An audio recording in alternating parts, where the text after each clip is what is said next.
Okay, so boom. So today I'm gonna be talking about love again, but it's gonna be a little different. This is gonna be covering how to love in relationships, whether it's a friendship, a romantic relationship, a relationship with God, parents, siblings, regardless, it's gonna cover it. Jesus said, "A new command I give you: love one another as I have loved you. So you must love one another." With that being said, this relates to strangers and people that you haven't met before as well. Scripture says, "Love is patient and love is kind. It does not envy. It does not boast. It is not proud." So we should be patient and kind with one another. We should never run out of patience and just go off on people. We should be patient, loving, and kind. We shouldn't envy one another, which only creates hatred and jealousy towards someone. And we shouldn't be prideful or boastful about anything. We shouldn't show so much pride to where we feel like we're above anyone and we can't take knowledge or understanding from others, or we can't learn from them because we don't want to set our pride aside to accept what they have to offer. We shouldn't boast or be boastful of the things that we have. And we shouldn't go to our brothers and sisters bragging about what we have and what they may not have compared to us. We should be willing to share.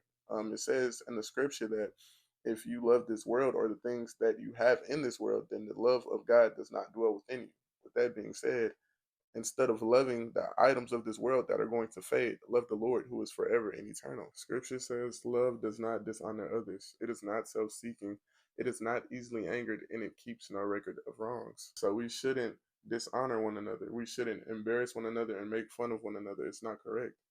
Um, I get jokes can be made, but we shouldn't try to make fun of anyone to the point to where we're actually trying to hurt them, emotionally. Love is not self-seeking, meaning we shouldn't be so selfish toward ourselves. We should be willing to share and go out the way for others before we go out the way for ourselves. And most of all, we should be willing to go out the way and do whatever God pleases before we desire our own wills. Love is not easily angered, meaning we shouldn't be so quick to blow up and go off on people for no reason, especially if it's just over small things like, oh, they said something, or oh, they bumped into me. I know a lot of people take that as a disrespect, but y'all have to realize when you walking with guys, you're going to be disrespected. You need to let your pride go, put that to the side, and pick up the cross and follow God for real. You reacting to every little problem and showing all this anger toward others because of things that may have happened in the past or what they might have done to you is not helping you follow God. It's only keeping you away from Him. And love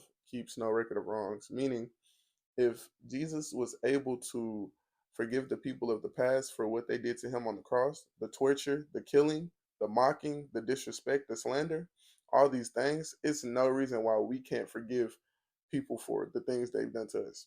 Oh, they cheated in a relationship. I understand it hurts, but forgive. They might have hurt you physically. They might have hurt you mentally. They might have traumatized you, but forgive. God is amazing. Come to God so you can earn that rest and forgiveness. Love does not delight in evil, but rejoices with the truth. Scripture says, whoever does not know love does not know God, because God is love. So essentially, love is a gift that we were given from God. So if you love God, then you're not going to do things that go against Him, that are evil. You're not going to want to do evil things, but you're going to want to do what is true and right by Him. Love always protects, always trusts, always hopes, and always perseveres. So we should all protect one another from being deceived and being led astray and off the path. We should keep each other focused on God's path and His will for us, and keep each other motivated to keep going and pursuing God. Love always trusts, meaning we should trust one another. We should always trust each other no matter the circumstances. I know sometimes it's hard, but you have to remember that God is within us. And if you can trust God and His Spirit dwells within us, then we should trust each other and trust the people of God that we are. And if it's a brother or sister that isn't of God that you're having a hard time trusting, then put your trust in God's hands. Pray to Him and focus and trust in Him, and He will give you whatever it is that you need to know. Love always hopes, meaning always pick one another up, always be hopeful with one another. And if you see someone running low on hope or being concerned or worried or about anything, give them give them hope. Give them hope, inspire them, remind them how good God is, and let your hope shine onto them. And love always perseveres.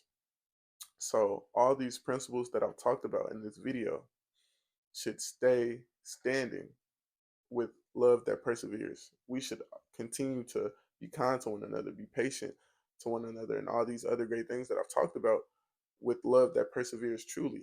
it should be like this until we die and even after that. Now, this love that I spoke on in this video is not a love that can be accomplished through human understanding on thyself, but this is love that can only be accomplished through coming to God and coming to know Him for yourself. So, with that being said, this is the type of love that God would want us to give one another. And this is the type of love that we should give to Him as well. But in order to give Him this love and receive this gift of love that He has to offer, we have to give ourselves to Him.